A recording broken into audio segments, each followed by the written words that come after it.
Here is a question. Read it carefully and think about the answer. Let us solve it step by step.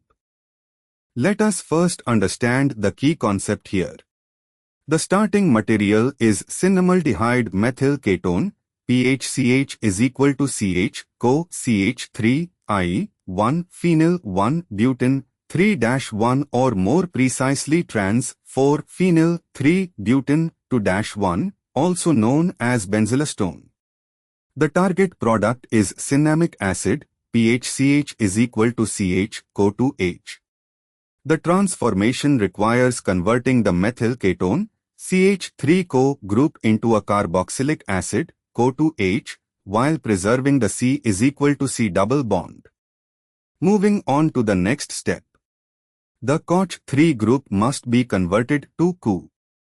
The carbon count decreases by 1, the CH3 is lost, meaning the methyl group is oxidatively removed. Moving on to the next step. I2NOH is the iodoform reaction. Methyl ketones, COH3, react with I2NOH to give iodoform, Chi3, and the carboxylate salt, RCO-Na+.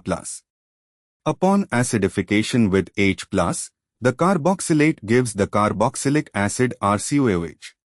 In this case, R is equal to PHCH is equal to CH, so the product is PHCH is equal to CH2, cinnamic acid.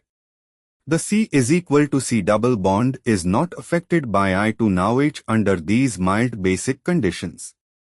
And for the final step, A.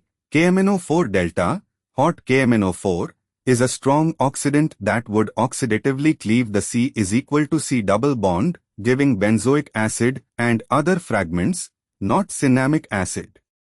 C, H to PT would reduce the C is equal to C double bond, hydrogenation, giving a saturated compound, not the desired product. D, Lyl4 is a reducing agent that would reduce the ketone to an alcohol, not oxidize it to a carboxylic acid. Therefore, the correct answer is B. Therefore, the correct answer is option B.